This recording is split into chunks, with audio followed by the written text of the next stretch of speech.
গল্পের নাম রিজিকের মালিক। প্রথম পর্ব। প্রাচুর্যের অহংকার। জাহিদ চৌধুরী শহরের একজন প্রতিষ্ঠিত এবং স্বনামধন্য ব্যবসায়ী। কঠোর পরিশ্রম এবং বুদ্ধিমত্তার জোরে তিনি শূন্য থেকে নিজের বিশাল সাম্রাজ্য গড়ে তুলেছেন। তার বিলাসবহুল বাড়ি, দামি গাড়ি, পোশাক আশাক সবকিছুতেই ছিল প্রাচুর্যের ছাপ। জাহেদ সাহেব 5 ওয়াক্ত নামাজ পড়তেন, রমজানে রোজা রাখতেন এবং প্রতিবছর জাকাতও দিতেন। বাহ্যিকভাবে তাকে একজন ধার্মিক এবং সফল মানুষ হিসেবেই সবাই জানত, কিন্তু তার মনের গভীরে বাসা বেঁধেছিল এক সূক্ষ্ম অহংকার। তিনি বিশ্বাস করতেন তার এই সাফল্য সম্পূর্ণ তার নিজের যোগ্যতা এবং পরিশ্রমের ফল। তিনি প্রায়ই তার ম্যানেজার বা সহকর্মীদের বলতেন, আমি ভাগ্যে বিশ্বাস করি না, আমি নিজের ভাগ্য নিজেই করি।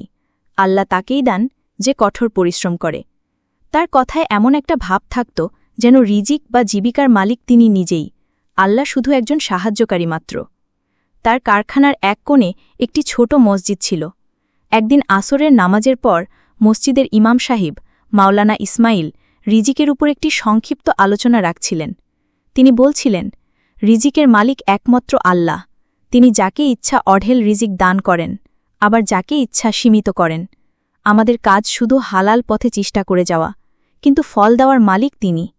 আমাদের সম্পদে শুধু আমাদের হক নেই, এতে গরিব দুঃখীরও হক আছে। জাহেদ সাহেব নামাজের পর ইমাম সাহেবের সাথে হাত মেলাতে গিয়ে একটু তাচ্ছিলের হাসি হেসে বললেন, ইমাম সাহেব, আপনার কথাগুলো সুন্দর, কিন্তু শুধু দোয়া করে বসে থাকলে তার পেট ভরে না, চেষ্টার কোনো বিকল্প নেই।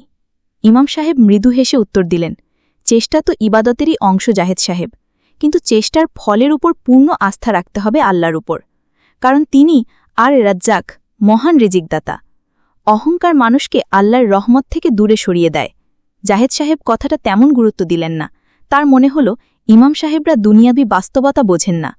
তিনি নিজের সাফল্যের দম্ভে এতটাই মগ্ন ছিলেন যে তিনি ভুলে গিয়েছিলেন যে আল্লাহ তাকে এত কিছু দিয়েছেন, তিনি এক মুহূর্তে সব কিছু কেড়েও নিতে পারেন। সেই দিনটি খুব বেশি দূরে ছিল না। দ্বিতীয় পর্ব, পতনের সূচনা।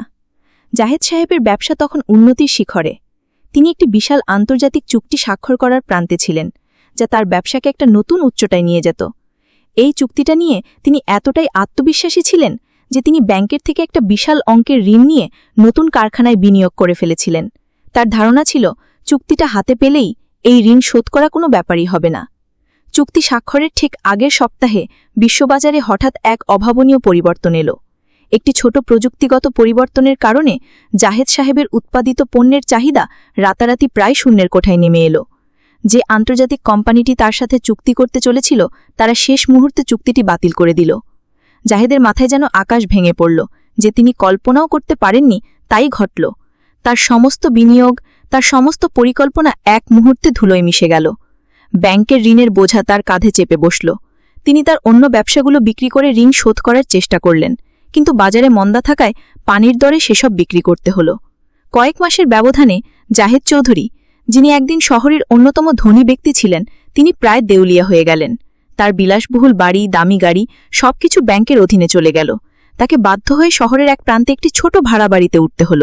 যে বন্ধুরা একসময় তার পাশে থাকত, তারাও ধীরে ধীরে দূরে সরে গেল। একদিন সন্ধ্যায় তিনি তার খালি ফ্ল্যাটের বারান্দায় বসেছিলেন। তার মনে পড়ছিল ইমাম সাহেবের সেই কথাগুলো, অহংকারী মানুষকে আল্লাহর রহমত থেকে দূরে সরিয়ে দেয়। তার চোখ দিয়ে অঝরে জল পড়তে লাগল। তিনি বুঝতে পারছিলেন তিনি তার নিজের যোগ্যতার উপর যতটা ভরসা করেছিলেন, ততটা ভরসা আল্লাহর ওপর করেননি। তিনি রিজিককে নিজের অর্জন ভেবেছিলেন, আল্লাহর দান হিসেবে গ্রহণ করেননি। সেই রাতে বহু বছর পর জাহেদ সাহেব তাহাজ্জুদের নামাজে দাঁড়ালেন।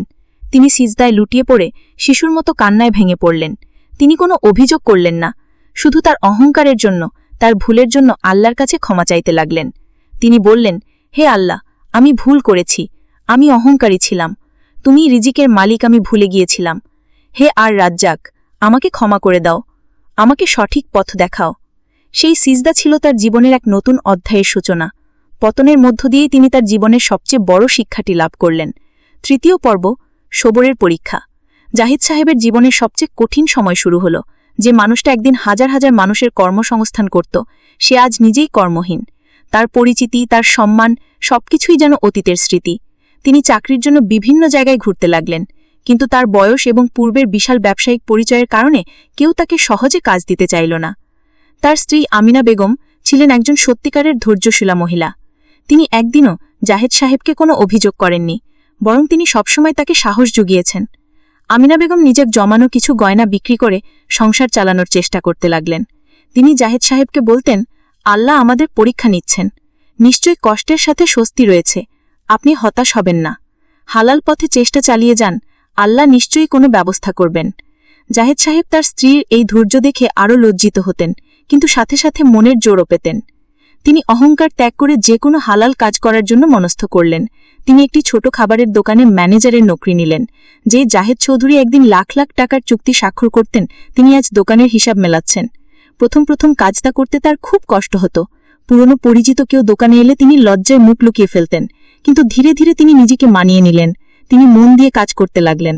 নামাজের সময় হলে দোকানের এক কোণে নামাজ আদায় করে নিতেন। তার মনে এখন আর কোনো অহংকার ছিল না, ছিল শুধু আল্লাহর উপর ভরসা আর কৃতজ্ঞতা।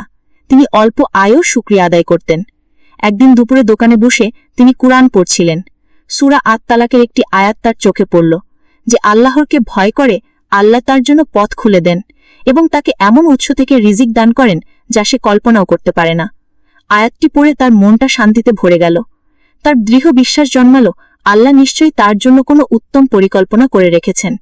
এই বিশ্বাসই তাকে কঠিন সময়টা সবর বা ধৈর্যের সাথে পার করার শক্তি যোগাল। চতুর্থ পর্ব, রহমতের দরজা। একদিন সেই খাবারের দোকানে একজন বয়স্ক ভদ্রলোক এলেন। তার পরনে ছিল সাধারণ পোশাক, কিন্তু তার চেহারায় ছিল এক ধরনের সৌম্যভাব। তিনি জাহেদ সাহেবের ব্যবহার, তার সততা এবং কাজের প্রতি তার আন্তরিকতা দেখে মুগ্ধ হলেন। তিনি প্রায়ই দোকানে আসতেন এবং জাহেদ সাহেবের সাথে টুকটাক কথা বলতেন। ধীরে ধীরে তাদের মধ্যে একটি সুন্দর সম্পর্ক গড়ে উঠল। জাহেদ সাহেবও তার জীবনের উত্থান পতনের গল্প ভদ্রলোকের সাথে শেয়ার করলেন। ভদ্রলোক সব শুনে কোনো মন্তব্য করলেন না, শুধু মনোযোগ দিয়ে শুনলেন। একদিন ভদ্রলোক, যার নাম ছিল জনাব হাশেম, জাহেদ সাহেবকে একটি প্রস্তাব দিলেন। তিনি বললেন, জাহেদ সাহেব, আমি একটি ছোট টেক্সটাইল কারখানা শুরু করতে চাই, কিন্তু আমার বয়স হয়েছে, একা সবকিছু সামলানো সম্ভব নয়। আমার একজন সৎ এবং অভিজ্ঞ অংশীদার দরকার। আপনি যদি রাজি থাকেন, আমরা একসাথে কাজটা শুরু করতে পারি। আমার কাছে কিছু পুঁজি আছে। জাহেদ সাহেব প্রথমে বিশ্বাস করতে পারলেন না। তিনি বললেন, কিন্তু আমার কাছে তো বিনিয়োগ করার মতো কোনো অর্থ নেই।